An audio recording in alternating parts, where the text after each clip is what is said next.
Pengawal tingkat dewa. Jangan lupa like, subscribe, share, dan bunyikan loncengnya.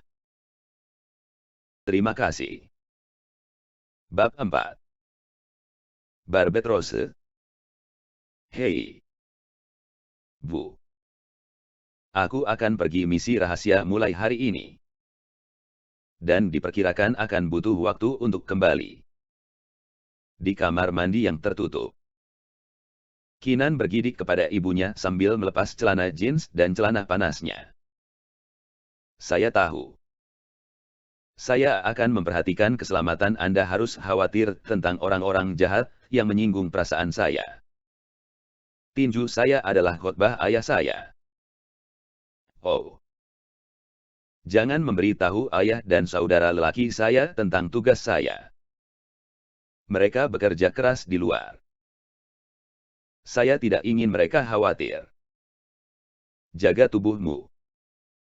Jangan bermain mahjong terlalu lama. Ini tidak baik untuk pinggangku. Ibu.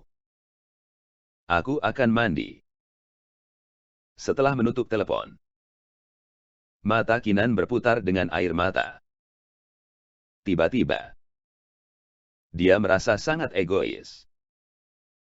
Untuk melarikan diri dari pekerjaan Tuan Huang, dia mengambil tugas sebagai pengamat dan menipu ibunya. Awalnya, ayah dan saudara lelaki saya dipindahkan ke Korps Polisi Khusus Pasukan Khusus Kaisar. Meninggalkan dia dan ibunya untuk tinggal di kota Linhai ini. Sekarang dia jauh dari rumah. Dan ibunya yang berusia 50 tahun sendirian. Mengesampingkan pikiran, saya berharap bahwa 2 tahun ini juga merupakan nirwana saya. Cara terbaik adalah dipindahkan ke ibu kota setelah misi. Sehingga saya dapat secara logis membawa ibu saya bersama-sama dan bersatu kembali dengan keluarga. Keenan, yang sedang bersenandung, melepas rompi ketatnya. Hanya mengenakan kerudung rendah hitam dan celana dalam.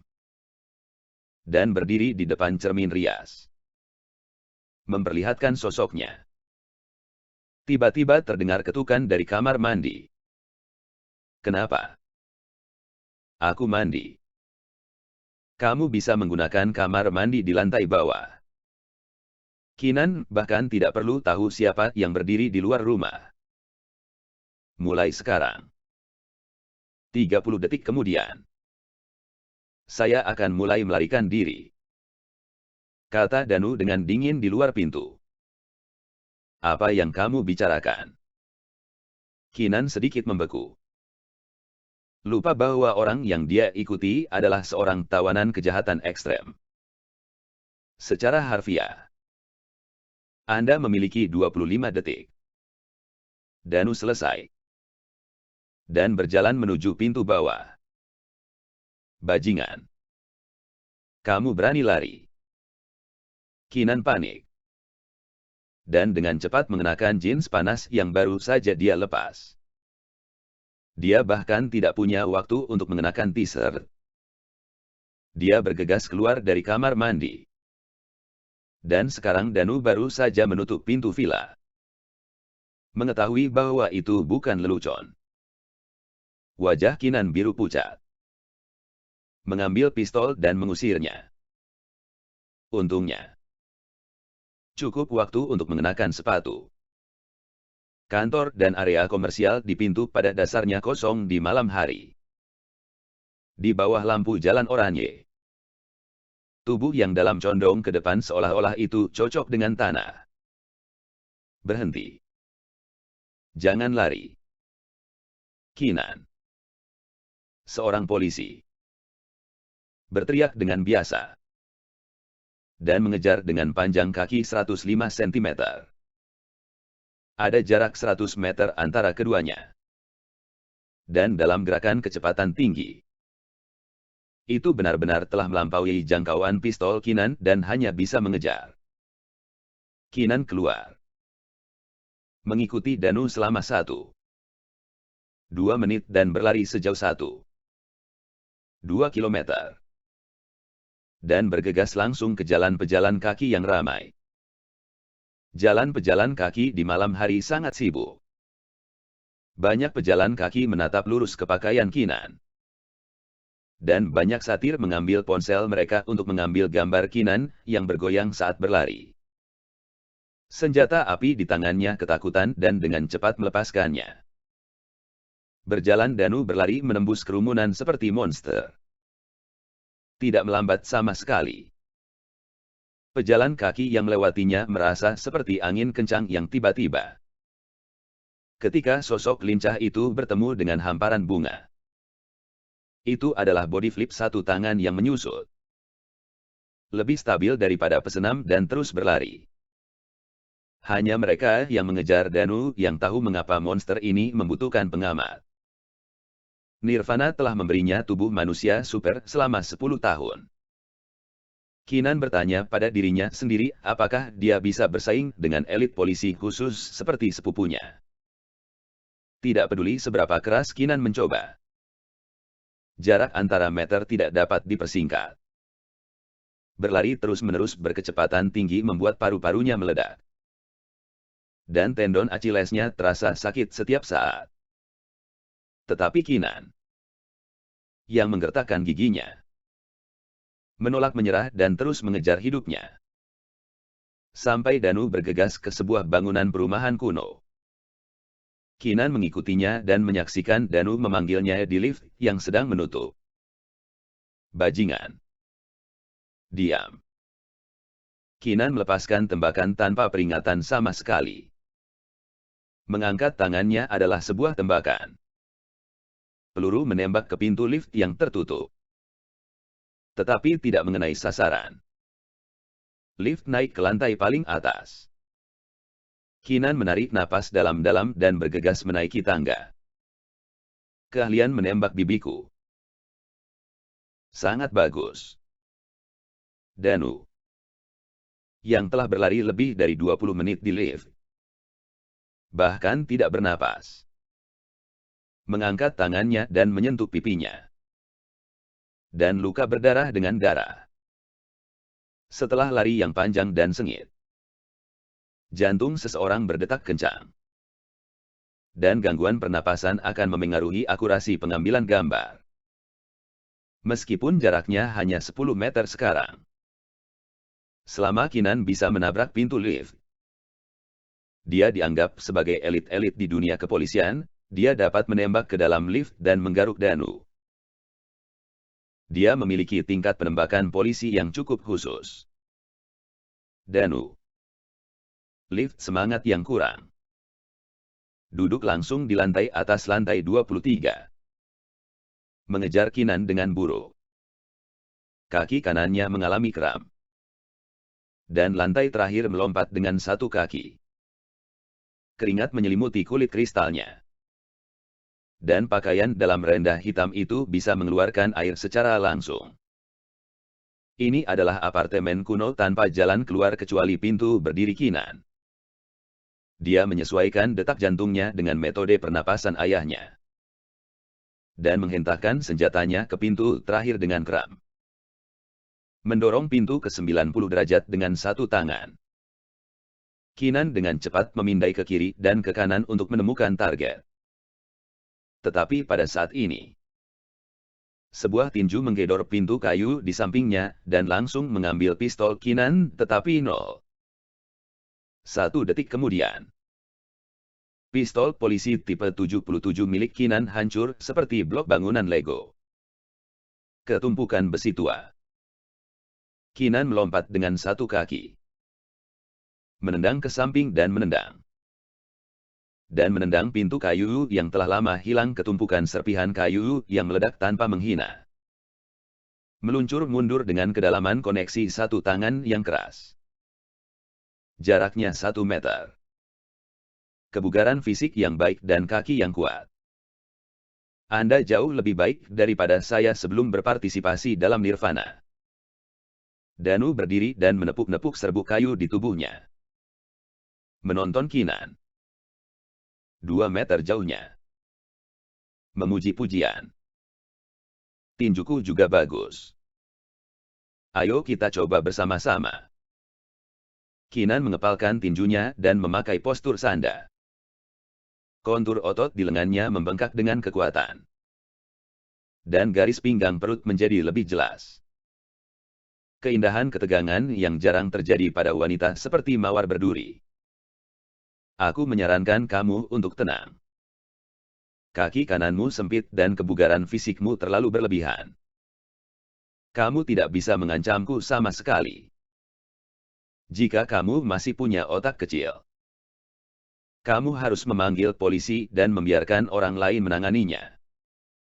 Danu menyarankan. Tentu saja aku tahu bahwa paling tepat untuk meminta dukungan. Tetapi tanpa meninju kamu. Gadis ini kesal. Kinan melompat maju dengan 2 langkah dengan 1 kaki. Menyerbu langsung ke penutupan suram. Lebih cepat daripada banyak lainnya. Boxer lebih cepat. Dan 1 set tinju melambai dan meniup angin. Danu mengingat kembali. Seperti pemahaman diam-diam untuk menari dengan Kinan. Dan dia mundur sejauh 5 meter. Danu memeluk Kinan erat-erat di lengannya. Cukup. Kamu memenuhi syarat. Danu berbisik di telinga Kinan. Benarkah? Kinan yang lelah tersenyum pucat. Tiba-tiba menggigit bahu Danu. Dan bahkan pakaiannya menembus kekuatan. Dan giginya jatuh ke dalam daging. Koreksi. Anda tidak memenuhi syarat. Anda sangat baik. Danu memegang kedua jarinya di belakang leher Kinan. Tiba-tiba, wanita gila ini akhirnya menjadi lemah dan ditundukkan. 5 menit kemudian, di platform apartemen kuno. Latar belakang adalah tumpukan serbuk kayu yang tersebar. Kinan duduk di dermaga beton dengan tangan terikat. Danu duduk tepat di depannya. Meraih kaki kanan Kinan yang sempit dan melepasnya. Segera setelah saya memakai sepatu, saya meremasnya dengan hati-hati. Metode itu lebih profesional dan lebih lembut daripada instruktur di kepolisian. Aku akan membuka kantor keamanan. Dan aku pasti akan berada dalam bahaya di masa depan. Aku tidak bisa melindungi targetmu sementara juga menjaga keselamatanmu.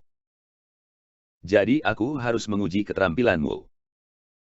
Kamu lebih baik daripada yang aku kira. Terlepas dari kebugaran fisik. Menembak masih jarang terjadi pertengkaran pada wanita. Nada tenang itu seperti menceritakan apa yang dimakan saat makan malam. Datang dan datang. Kamu lepaskan tali untukku. Dan aku akan membiarkanmu mengalami kaki tirani dari tuan gadisku. Sakit. Ketuk ringan.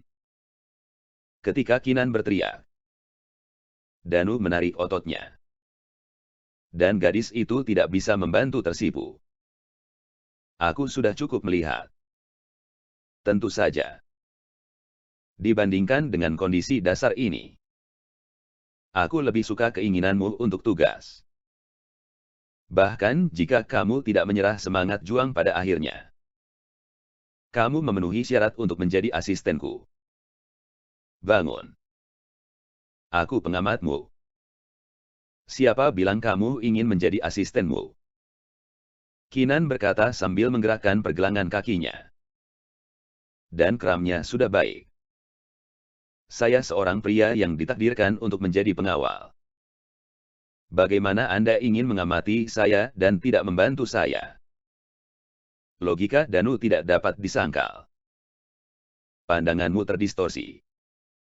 Aku tidak berdebat denganmu tentang logika. Bukannya aku menuangkan air dingin padamu. Pesaing terbesarmu adalah 110. Yang lain siap siaga 24 jam sehari. Kuncinya hilang. Dan penculikan dibajak. Tidak peduli apa yang rusak. Tidak ada uang yang dikumpulkan. Praktek pengawal tidak cocok untuk surga. Kinan berkata ketika dia berdiri. Tidak masalah. Ada beberapa hal di dunia yang tidak bisa dilakukan polisi. Tetapi pengawal itu bisa melakukannya. Danu melepaskan ikatan tali Kinan dan mengembalikan pistol yang dirakit ke tangan Kinan. Kinan menahan keinginan untuk secara langsung meledakkan kepala Danu. Dan memasukkan pistol ke dalam sarung di belakang pinggangnya. Ayo. Tunjukkan bisnis pertama yang saya pilih. Danu pura-pura menarik Kinan ke tepi peron. Di seberang itu ada layar elektronik besar. Berita yang disiarkan di sana adalah, Famous Star Dream, isi surat intimidasi pertemuan Ki. Bukan. Mengki sangat panas baru-baru ini. Mengapa kamu menjadi pengawal untuknya? Kinan menarik alisnya. Dia bisa menjadi klienku kapanpun aku mau. Danu memandang Kinan, yang tersenyum tanpa malu-malu. Ngomong-ngomong, apakah kamu merasa kedinginan? Kinan diberitahu oleh Danu bahwa ia segera menundukkan kepalanya dan memerah. Ternyata ia selalu mengenakan pakaian dalam dan setengah dari kelinci putih berada di luar. Dia memeluk dadanya dan melotot. Itu bukan bajinganmu. Ini dingin. Ayo pulang. Danu meletakkan mantelnya di bahu Kinan. Dan meletakkan tangannya di saku celananya dan berjalan menuju pintu keluar peron. Danu. Panggil Kinan. Memandangi punggung lelaki itu. Apa? Jangan berani bermain denganku seperti ini lain kali. Aku berjanji akan meledakkan kepalamu. Kinan mengepalkan kerah dadanya dan mencoba membuat ekspresi yang paling sengit. Ayo bicara ketika kamu bisa membunuhku. Mawar berduri saya. Danu gemetar dan tersenyum. Bersambung.